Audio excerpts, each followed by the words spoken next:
এই বেচারা এনায়েতুল্লাহ আব্বাসী হজরত মৌলানা কারামত আলী জৌনপুরি রহমতুল্লাহ আলাইহির ছেলেদের বংশের নন। এনায়েতুল্লাহ আব্বাসীর আব্বার নাম নেসার আহমদ আব্বাসী, তাঁর আব্বার নাম সিদ্দিক আহমদ আব্বাসী। সিদ্দিক আহমদ আব্বাসী ছিলেন কারামত আলী জৌনপুরি রহমতুল্লাহ আলাইহির মেয়ের জামাই। বংশ বলেন বাপ থেকে হয় না মা থেকে হয়? বাপ থেকে হয়। তো তাহলে এনায়েতুল্লাহ আব্বাসীর বংশ জৌনপুর কারামত আলী জৌনপুরি সাহেবের থেকে নয়। কারামত আলী জৌনপুরও তার বাপের নানা। তো নানা থেকে বংশ হয় না, বংশ হয় দাদা থেকে, বাপ থেকে। তাইলে সে যে নিজের বংশ জোড়ে কারামত আলী জৌনপুরি সাহেব, এটাও ভুল। আচ্ছা, এবারে আসুন, তিনি এ জায়গা জায়গায় চ্যালেঞ্জ করে যে মিলাদ পড়া, কিয়াম করা এটা মুস্তাহাব বলে তিনি। এদিকে বলেন মুস্তাহাব, এদিকে মাঝে মধ্যে ওনার বয়ানে আছে যারা মিলাদ কিয়াম করবে না তারা কাফের। এদিকে মুস্তাহাব, এদিকে বলে কাফের, আবার বলে ফেতনাবাজ, এই ধরনের। ওনার এলাকায় এক মাহফিল মাওলানা লুৎফুর রহমান ফরাজি সাহেবের, উনি মাহফিলে গিয়ে কথায় কথায় মিলাদ কিয়াম সম্পর্কে আলোচনা করছেন। আব্বাসীর কানে এগুলো গেছে। তখন এনায়েতুল্লাহ আব্বাসী ওনার পক্ষ থেকে লোক পাঠাইলেন লুৎফুর রহমান ফরাজির কাছে যে তোমাদের মুরব্বী হাটহাজারী মাদ্রাসার মহাপরিচালক আহমদ শফি আমার ভয়ে 17 মাস পলাতক ছিল। আমার সাথে বহস করতে গিয়ে বয়ে 17 মাস পলাতক ছিল। তারপর তোমাদের আরেক মুরব্বী এই নুরুল ইসলাম অলিপুরি আপনাদের সিলেটের, সে ভেগে গেছে, আমার সাথে বহস করার সাহস পায়নি। আর তুমি আসছো আমার এলাকায় মিলাদ কিয়ামের বিরুদ্ধে বয়ান করতে, আমি চ্যালেঞ্জ করতেছি। লুৎফুর রহমান ফরাজি বললেন ঠিক আছে, তোমার কথা অনুপাতে যদি বাংলাদেশের মুরব্বী আল্লামা আহমদ শফি ভেগে যান, পলাতক হয়ে যান, আর মাওলানা নুরুল ইসলাম অলিপুরি সাহেব ভেগে যান, আমি ওনাদের ছাত্র, আমি ভাগবো না। ঠিক আছে, আমি রাজি আছি, তারিখ দাও। তখন সে তারিখ দিছে 25 তারিখ, গত মাসের 25 তারিখ তার দেওয়া তারিখ। কোথায় হবে? তার প্রস্তাব ইসলামিক ফাউন্ডেশনে। কোথায়? ইসলামিক ফাউন্ডেশনে। লুৎফুর রহমান ফরাজি মানে নিলেন, তারিখও ঠিক, জায়গাও ঠিক, ইসলামিক ফাউন্ডেশন। এরপর লুৎফুর রহমান ফরাজি আমার কাছে আসছেন, হুজুর আমি তো এইভাবে চ্যালেঞ্জ গ্রহণ করছি, আপনাকে থাকতে হবে। এখন দেখলাম যেহেতু আমাদের মুরব্বীদেরকে বদনাম করতেছে, হাটহাজারী হজরতপুরা বাংলাদেশের মুরব্বী, মাওলানা নুরুল ইসলাম অলিপুরি আমাদের মুরব্বী, আমরা তাদেরকে শ্রদ্ধা ভক্তি করি, এদের ব্যাপারে বদনাম, তো ঠিক আছে ভাই, আমি রাজি আছি। এরপরে গেছেন মুফতি মিজানুর রহমান সাইদ সাহেবের কাছে, তিনিও রাজি হয়েছেন। উভয় পক্ষে 2টা স্টাম্পে লেখালেখি হয়েছে। বহস হবে 25 তারিখ মিলাদ কিয়াম নিয়ে, বহস হবে ইসলামিক ফাউন্ডেশনে, বহস করবে এই পক্ষের এরা, এই পক্ষের এরা। 2 স্টাম্পে লেখা হয়েছে। লেখা হওয়ার পরে তারিখ হইল গত মাসের 9 তারিখে আমাদের পক্ষ থেকে লেখা কাগজ তাদের হস্তান্তর করা হবে, তাদের পক্ষ থেকে লেখা কাগজ আমাদের হস্তান্তর করা হবে, এইটার সিদ্ধান্ত হয়। 9 তারিখে উভয় পক্ষে থেকে লোকজন আসছে।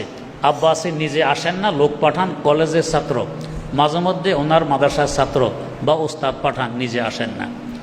যাই হোক, 9 তারিখে এসে বলতেছে আমরা কাগজ হস্তান্তর করব না। আমাদের লোকেরা দেখে তাদের কাগজে কারো দস্তখত নেই, যে সালিশ করবে তারও নেই, যারা বহস করবে তাদেরও নেই। আর আমাদের কাগজে সকলের দস্তখত আছে, আমারও আছে, মুফতি মিজান সাহেবেরও আছে, সকলেরই আছে। দেবেন না কেন? শর্ত পরিবর্তন করতে হবে। এই যে বললাম আগে, বহস হবে কোরআন হাদিস দিয়ে। আমি লুৎফুর রহমান ফরাজি সাহেবকে বলে দিয়েছিলাম যে 3য় শতাব্দীর আগের কিতাব দিয়ে বহস হবে, পরের কিতাব দিয়ে হবে না, 3য় শতাব্দীর আগের। ওরা এটা মানে নাই, না মেনে শেষমেশ বলছে হানাফি মজহাবের যে কোনো গ্রহণযোগ্য ফতুয়ার কিতাব থেকে দলিল দেওয়া যাবে, এই এক কথা। আরেক কথা হইল কোনো ফেরকা, কোনো ব্যক্তির মত এবং আমল দলিল যোগ্য নয়, এই শর্তটা লেখা আছে, উভয় পক্ষের সম্মতি। এখন 9 তারিখে এসে তারা বলতেছে এই শর্ত পরিবর্তন করতে হবে, কোনো ফেরকা, কোনো ব্যক্তির মত এবং আমল দলিলযোগ্য নয়, এই শর্ত বাদ দিতে হবে। মাওলানা লুৎফুর রহমান ফরাজি, কেন? আপনারা সহিত শর্ত লেখা হয়েছে, এটা বাদ দিতে আমরা রাজি নই। তো আমাদের পক্ষে 3 জন ছিলেন, ওদের পক্ষ 3 জন। তো আমাদের পক্ষের একজন কথা কাটাকাটি করতে করতে এক পর্যায়ে গরম হয়ে গেছেন যে ভাই শর্ত তো আপনারা সহকারে লিপিবদ্ধ করছেন, এখন কেন বাদ দিতে বলেন?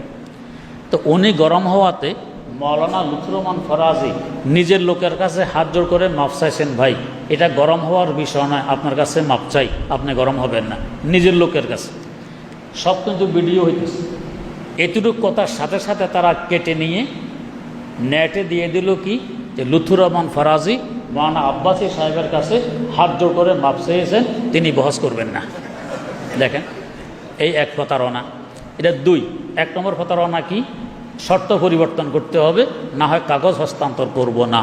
দুই নম্বর, উনি মাপ চাইছেন নিজের লোকের কাছে, তুমি রাগ কেন করো, এটা রাগের বিষয় নয়। আর হেরা নেটে দিয়ে দিল কি উনি মাপ চাইছেন আব্বাসীর কাছে, এতটুকু কেটে নেটে দিয়ে দিল। দুই। যাই হোক, এরপর উভয় গ্রুপ বলল কাগজ হস্তান্তর হবে না, 25 তারিখে বহস হবে, এটা ঠিক। তো বহস যে হবে ঠিক, ইসলামিক ফাউন্ডেশনে গেলেই তো বহস করা যাবে না, অনুমতি তো আনতে হবে। উভয় পক্ষ থেকে তিনজন সদস্য ঠিক হলো, এই 6 জন যৌথভাবে দরখাস্ত দিয়ে ইসলামিক ফাউন্ডেশন থেকে অনুমতি আনা হবে। এরপর 6 জন যৌথভাবে ইসলামিক ফাউন্ডেশন দরখাস্ত দেয়। দেওয়ার 3 দিন পর আমাদের লোকজন জানতে গেছে যে দরখাস্ত গ্রহণ হইল কিনা। জানতে গিয়ে দেখে অনুমতি যিনি দিবেন তার সামনে আরেকটি দরখাস্ত মৌলানা আব্বাসীর পক্ষ থেকে দেয়া আছে। ওনার একটা সংগঠন আছে তাহরিকে খতমে নবুয়ত, এই তাহরিকে খতমে নবুয়তের পেডে ওনার আরেকটা দরখাস্ত দেওয়া। এই 25 তারিখে ওই সময়ে, যে সময়ে বহসের জন্য দরখাস্ত দেওয়া হয়েছে, ওই সময়ে ওই তারিখে উনি তাহরিকে খতমে নবুয়তের পক্ষ থেকে রমজানের ফাজাইল মাসাইল নিয়ে আলোচনা করতে চান, আর কি দরখাস্ত দেয়। এই দরখাস্ত দেখা মাত্র আমাদের লোক মোবাইলে তার ফটো নিয়ে নিছে। অফিসার বুঝতে পেরে দরখাস্ত টেনে নিয়ে গেছে, কিন্তু ফটো চলে আসছে মোবাইলে।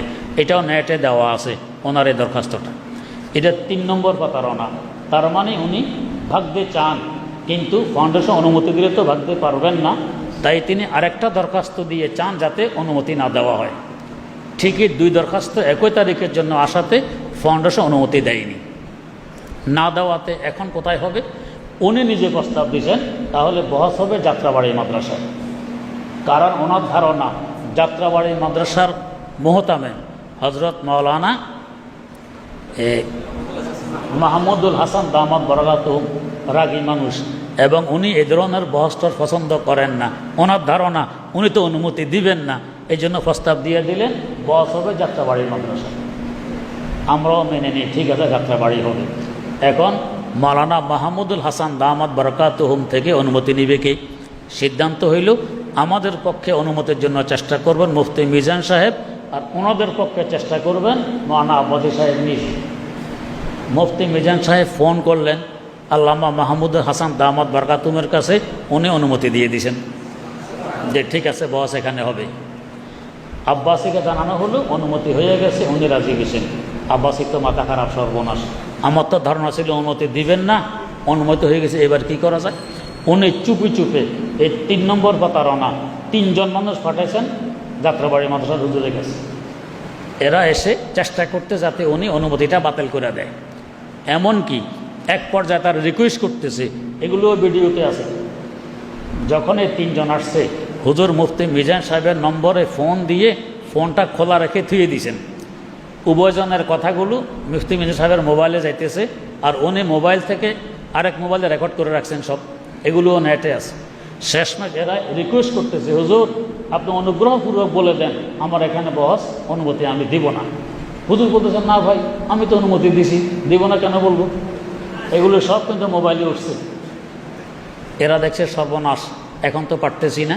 তখন দেখেন আরেকটা 4র্থ নম্বর প্রতারণা শুরু করছে কি, যাত্রাবাড়ি হুজুর রাগী মানুষ, আপনারাও জানেন। এর মধ্যে এক বেটায় ওনার ফটো নিতে চেয়েছে, উনি রাগ করছেন এই ভাই রতন এখান থেকে, এই এক রাগ। আরেক রাগ করছেন যে ভাই তোমাদের আব্বাসী আমার মাদ্রাসার নামটা কেন বলছে। এরা বলে হুজুর আপনার উপরে আমাদের ফিসা হুজুরের আস্থা আছে এই জন্য বলছেন, আপনাকে শ্রদ্ধাভক্তি করেন এই জন্য বলছেন। হুজুর বললেন কেমন শ্রদ্ধাভক্তি, সে নিজে ফোনও করলো না, আসলো না, আমি তাকে চিনিও না, এটা কিসের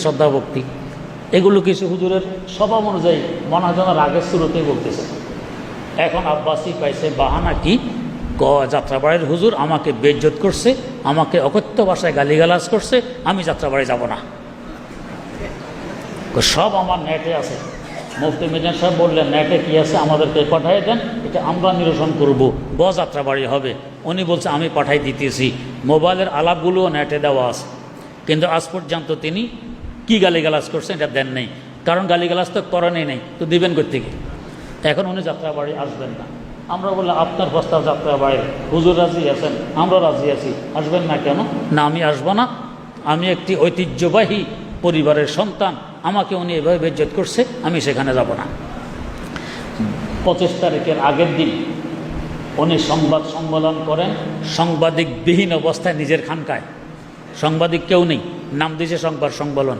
এটা নেটে দিলেন কি, আগামীকাল বহস হবে ইঞ্জিনিয়ারিং ইনস্টিটিউটে, ওনার একামতে। বহস যেহেতু 2 গ্রুপে হবে, তাই 2 গ্রুপ সম্মতিক্রমে তো জায়গা ঠিক করবে। উনি একামতে ঘোষণা দিলেন কি, যে বহস হবে ইঞ্জিনিয়ারিং ইনস্টিটিউট। আমরা খোঁজ নিলাম যে ইনস্টিটিউটে উনি অনুমতির দরখাস্ত দিয়েছেন কিনা বা অনুমতি হয়েছে কিনা। আমরা খোঁজ নিয়ে দেখে দরখাস্ত দিয়েছেন, ওই তাহারিকে খতম নবুয়তের পেডে রমজান সম্পর্কে তিনি আলোচনা করবেন, এই জন্য অনুমতি চান। বসের কথা নেই, কিন্তু অনুমতি দেয়া হয়নি। যখন অনুমতি দেওয়া হয়নি, আমরা নিশ্চিত অনুমতি যখন পাইনি, সেখানে তো আসতে পারবে না, আসতে হবে যাত্রাবাড়ি। 25 তারিখে আমাদের লোকজন যাত্রাবাড়ি হাজির। আমি মুফতি মিজান সাহেব একসাথে রওনা করছি, লুৎফুর রহমান ফরাজি, মাওলানা শামসুদ্দোহা এবং মাওলানা শফিক কাসেমি, তারা যাত্রাবাড়ি আগেই হাজির ছিলেন। সকাল 10টা বাজার আগেই, 10টা থেকে বহস শুরু হওয়ার কথা, আগেই উনি ওনার কিছু লোকজন নিয়ে, হয়তো 30-40 জন হবে, লোকজন নিয়ে ইঞ্জিনিয়ারিং ইনস্টিটিউটের সামনে ফুটপাতে এসে বসছেন। কারণ ভিতরে তো অনুমতি পাননি, ফুটপাতে বসছেন গাছতলায় বসে। এখন বক্তব্য শুরু করছেন যে আমি তো আসছি, ওয়াহাবিরা কই, ওয়াহাবিরা আসতেছে না, এই জন্য আমি এককভাবে ঘোষণা দিলাম আমরা বিজয়ী, ওয়াহাবিরা চরমভাবে বিপর্যয় পরাজিত হয়ে গেছে, ঘোষণা দেয়। আর এদিকে যাত্রাবাড়ি থেকে আমাদের লোকেরা, যে যাত্রাবাড়ি আমরা আসি, আপনি আসেন, যাত্রাবাড়ি আসে নাই। এর মধ্যেই পুলিশ গিয়ে ওনাকে ফিটিয়ে ভাড়া দিয়েছে এখান থেকে সরাইয়া, রাস্তার কিনার থেকে। কার কার মোবাইল নিয়ে গেছে এগুলো নেটে আছে, কার কার মোবাইল নিছে, কার কার মোবাইল নিছে, নেটের শব্দ এগুলোও পাওয়া যায়। পুলিশ তাড়াই দিয়েছে, উনি এখান থেকে চলে গেছেন। এই তো কথা শেষ। এই হলো বহসের ইতিকথা। তো এইটাই বলছিলাম যে চ্যালেঞ্জ করে নিজেরা, বাগো নিজেরা, যে আর ওলামায়ে হক্কানির সামনে আসার সাহস করে না। যাই হোক, আল্লাহ রাব্বুল আলামিন সহি বুঝার তৌফিক দান করুন।